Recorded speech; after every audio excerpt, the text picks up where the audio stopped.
Sejam muito bem-vindos a esse guia definitivo. Para quem está naquela reta final intensa de preparação para a OAB, dominar as regras processuais é, sem exagero, absolutamente crucial.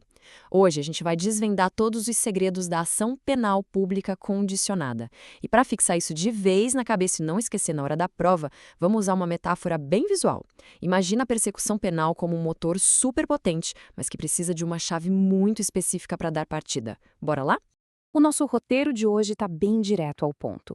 Vamos passar por 1. A ação penal condicionada. 2. A chave da representação. 3. A requisição do ministro.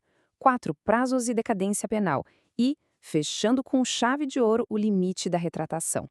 Então, começando pelo ponto 1, a ação penal condicionada, o motor da justiça. Bom, vamos mergulhar nisso. O Ministério Público é o dono absoluto do carro, certo? Ele é o titular exclusivo da ação penal pública. Só que, para certos crimes, tipo o crime de ameaça, a lei diz o seguinte: o promotor não pode simplesmente chegar lá e ligar o motor por conta própria. De jeito nenhum. Ele precisa obrigatoriamente de uma chave para dar essa partida. Sem essa condição de procedibilidade, gente, o inquérito não pode nem ser instaurado pela polícia. É o fim da linha logo no começo.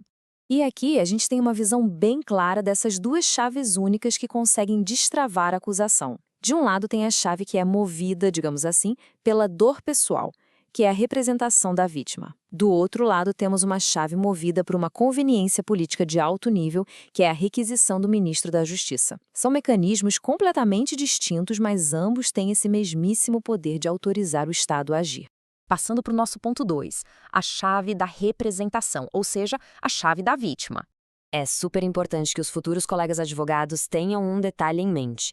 Entregar essa chave não obriga o promotor a pisar no acelerador, tá? A representação é pura e simplesmente uma autorização. O Ministério Público ainda vai precisar avaliar se existe justa causa, ou seja, ele precisa de provas sólidas da materialidade, indícios de quem cometeu o crime antes de protocolar qualquer acusação formal.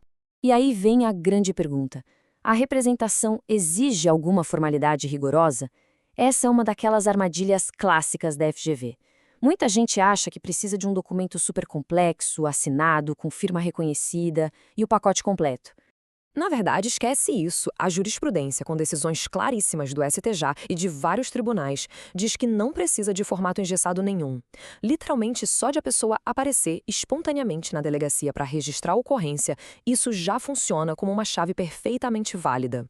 O que importa é demonstrar, sem sombra de dúvidas, aquele desejo de ver o autor processado. Mas aí surge aquela dúvida de prova. E se, infelizmente, o dono dessa chave falecer ou desaparecer antes de conseguir destravar o processo? Calma, a lei não deixa o crime impune por causa disso. Ela simplesmente transfere esse direito de agir.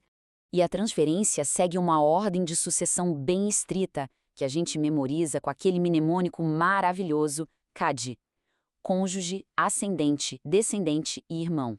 Gravando essa palavrinha CAD, vocês garantem que essa ordem de preferência, que é taxativa, não vai sumir da memória de jeito nenhum no dia do exame. Vamos para o nosso terceiro tópico, a requisição do ministro, a chamada chave política. Diferente da chave da vítima, que lida com a intimidade e a vontade de não se expor num processo, essa condição aqui é baseada pura e simplesmente em estratégia política e no interesse soberano do país.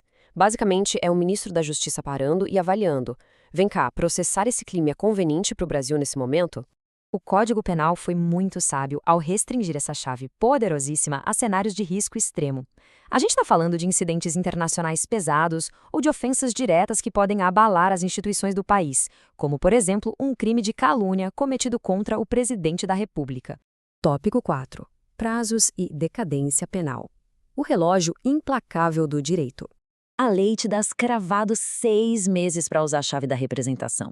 E, atenção, esse é um prazo de natureza penal, ou seja, é decadencial, é um cronômetro, vibrando, e uma vez que ele zera, acabou.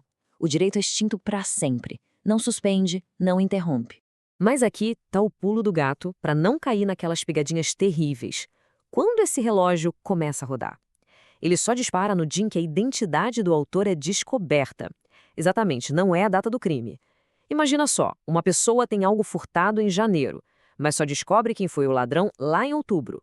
Pois bem, o prazo de 6 meses começa a contar apenas em outubro. Fiquem muito atentos a isso. Chegamos ao nosso quinto e último ponto: o limite da retratação. O verdadeiro ponto sem retorno. O sistema é humano o bastante para permitir que a vítima mude de ideia e desista, retirando a representação. Só que, para manter a ordem e a segurança jurídica, o processo traça uma linha bem funda na areia. Ninguém pode ficar mudando de ideia para sempre. Dando uma olhada nessa cronologia, fica nítido que o momento em que o Ministério Público oferece a denúncia formalmente ao juiz é o grande divisor de águas. Pense nisso como um foguete espacial. Depois que foi lançado, não tem botão que traga ele de volta para a base. E é exatamente isso que o artigo 25 do CPP consolida. A partir do momento em que o promotor oferece a denúncia, a ação perde qualquer vínculo com a vontade privada. O interesse público assume totalmente o controle do volante. Mas pausa rápida aqui porque isso despenca em prova. Existe uma exceção importantíssima, que é a Lei Maria da Penha. Nos casos de violência doméstica, a linha na areia é puxada um pouquinho mais para frente. O limite não é mais o oferecimento, mas sim o recebimento da denúncia pelo juiz. E mais, exige uma audiência especial só para confirmar se a mulher quer mesmo retirar a queixa, funcionando como um escudo contra possíveis ameaças. Outro conceito vital para levar para a prova é a eficácia objetiva. A chave da representação gira para o fato criminoso como um todo, não para escolher os réus a dedo. Não dá para processar um assaltante e perdoar o comparsa dele. Pelo princípio da indivisibilidade, se a vítima retira a queixa contra um indivíduo do grupo, esse perdão se estende na mesma hora para todos os outros envolvidos. É o pacote completo. Como essa citação doutrinária lembra a gente, a ação penal não é uma brincadeira irresponsável. O processo penal é sempre esse equilíbrio delicado, sabe? De um lado, a dor muito particular de quem foi vítima, do outro, o dever inegociável do Estado de aplicar a lei e defender a sociedade. Dominar essas regrinhas da representação, entender direitinho os prazos decadenciais e a requisição do ministro é um salto gigante rumo à aprovação e ajuda a desviar das armadilhas da FGV. Mas, para fechar nossa análise, eu deixo uma reflexão para a vida prática de vocês. Se o Estado depende da vontade da vítima para agir em certos crimes, o que acontece com a verdadeira justiça quando o medo ou a coação calam essa vítima antes mesmo da chave ser entregue?